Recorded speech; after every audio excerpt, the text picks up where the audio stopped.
to be the Flintstones or we're going to be the Jetsons. I'm even thinking about having a T-shirt made that says I'm a Jetson. That's what I'm thinking about. Getting me a T-shirt made that says I'm a Jetson. The Flintstones, they're still running. You can still watch it on TV, but it's the idea of people are more comfortable with the Flintstones because they're comfortable looking back and recollecting and remembering and rejoicing about the way things used to be, the good old days, rather than the Jetsons, who were forward looking, and they had smartwatches and computers and artificial intelligence way back in the 60s, and people weren't comfortable looking that farther ahead. They didn't want to look at tomorrow, and so therefore the Flintstones are still running, but the Jetsons only lasted 1 year. But the idea is that you have to learn how to be comfortable looking forward. If not, the church is going to be a place where people are just comfortable looking at their history, but they won't trust God enough for their destiny. And so we want to be Jetsons to look forward, to trust God for our destiny, to trust God for those things that have not yet come but are going to become, for those things we can't see yet, but to move forward knowing that God has already provided for us and God will take us there. I told you things have just changed. Now nothing is the same. Nothing is the same. As a matter of fact, we relate to change better everywhere else but in the church, because now that this Ukraine-Russia war is going on, you already know if you went to the gas pump, that those prices have changed. Yeah. But we ain't stopped pumping gas. We just pay it and keep moving. Times and things change. And that's what happened even for those who may be teachers. You didn't do your student teaching on Zoom. They didn't teach you how to write your lesson plans and to teach children on Zoom, maybe with grown folk walking in the background half naked and all that stuff. But times have changed.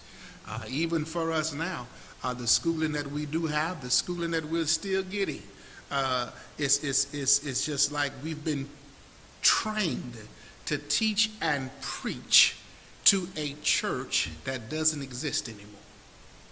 That's what we've been trained to do. And so now we have to move forward, and we can move forward. So Joshua deals with Israel. They're about to cross the Jordan into Canaan. They're about to enter new territory that they have never been to before. And Joshua says to the people in verse 4, when you read it, we ain't passed this way heretofore. He says tomorrow's going to mark a new era in our lives, a new chapter in our history. It's tomorrow that God has promised us, that he said is going to be blessed with wonders. And so he shared with the people God's promise, and he said, tomorrow the Lord will do wonders among you. Tomorrow. The question for us, if we're going to be Jetsons and not Flintstones, is what does tomorrow look like? How do we get to our tomorrow? Because our tomorrows are untrodden paths. It's what our future holds that we have not seen. It's a time of our life that has not yet been disclosed. And while we don't know what tomorrow holds, we know who holds tomorrow. And we know he's promised that our tomorrow can be one of wonders. And so the future of our churches, the North and the South Campus, I want them to be futures of wonders. I want God to move in miraculous and mighty ways. For many people, our churches, their best days were yesterday and not tomorrow. That's all you hear people talking about. I said this Sunday, what used to be. But used to be is over. It's gone and it's past. I used to be in shape. And I ain't in shape so much so now, Pop. That day, that's over.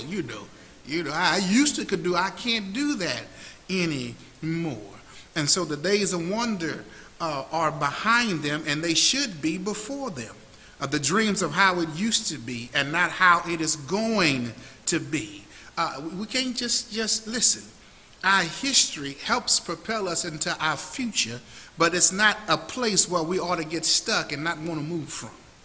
We've got to move from our history to where God wants us to be, so we move from history to legacy, to create history, to keep recreating history. And so we cannot let the days of wonder become past in the life of the church, because God has promised that tomorrow can be a day of wonders. He's saying tomorrow can be just as, if not more beautiful and better than the things you've already experienced. That's what he says. It can be. We need to get to tomorrow, to get to some wonders, to see God amaze us, God wow us once more and again. Ron Don said, there's nothing wrong in any of our lives that a miracle couldn't cure. And so we just need to move forward into our wonders. So 3 quick things tonight about moving forward, about tomorrow, about not being the Flintstones, but being the Jetsons. Just 3 quick things about moving forward. Here's the first thing. If we're going to get to tomorrow, move forward, be a Jetson, we have to understand the renewal of a dedicated life. Verse 5, Joshua said unto the people, sanctify yourselves. There it is. They encamped at the Jordan for 3 days before actually crossing over. Several reasons for this. One would be a time of remembering of all that the Lord had done for them, how the Lord had led them. It would enrich their memories and remind them that the Lord loves them. He never failed them, so that they could respond to the command to sanctify yourself. What was Joshua asking for? He was asking for a rededication of their lives to God. The wonders of tomorrow depend on the sanctification of today. If we want to see wonders tomorrow, we've got to sanctify ourselves today. There has to be a renewal of our dedication to God. We sanctify ourselves afresh and anew, and there must be a rededication to God while we freshly lay everything on the altar. We rededicate everything to the Lord again, and we put God first in our life. That's what Joshua was asking for when he said sanctify yourselves. He's saying rededicate yourselves in the sense that God has become first and foremost the most important thing in your life once again. That's what the Lord is not for many of us. He is not first. He is not the most important thing in our lives. And Joshua says to move to tomorrow to see those wonders, God has to be first again. He has to be first in all of our lives, individually and then corporately and collectively. God has to be first. It has to be God first. We cannot keep God on the back burner expecting God to do wonders and to bless us when we won't bless him. Joshua says, make him first again, sanctify yourselves. When God was first, we treated God like God was first. We treated God like God was first. We made sure that whatever else we may do or have done, that the church and God was never lacking and never left out. People had such respect for God and the church that even when the people who would play loud music would ride by in their cars, they'd turn it down when they passed the church. They did that because we made God first. And they could feel the power of God resonating and working throughout all of our lives. If people were drinking when they came by the church, they wouldn't drink till after they passed by. If they were smoking, they wouldn't pull a drag till after they passed by, because God was first. When God was first, we didn't have to beg people to come to church. We didn't have to beg people to give when God was first. And Joshua says, sanctify yourselves. Get back to referencing and reverencing God, rather, making God first, saying, if I don't do anything else, I'm going to church and I'm going to bless God. God is not supposed to get our leftovers. And we're guilty of giving God leftovers. He says, rededicate, sanctify yourselves. The word of Charles Wesley ought to be our prayer. O thou who comest from above, the pure celestial fire to impart, kindle a flame of sacred love on the mean altar of my heart. There let it for thy glory burn with inextinguishable blaze, and trembling to its source return in umber prayer and fervent praise.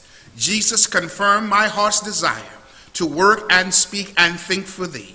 Still let me guard the holy fire and stir up thy gift in me. That's what he says, stir up that gift. Make God first again. Here's the second thing. The second thing tonight. See wonders on tomorrow. There has to be a renewal of a dedicated life. But then secondly, there has to be a receiving of a directive word.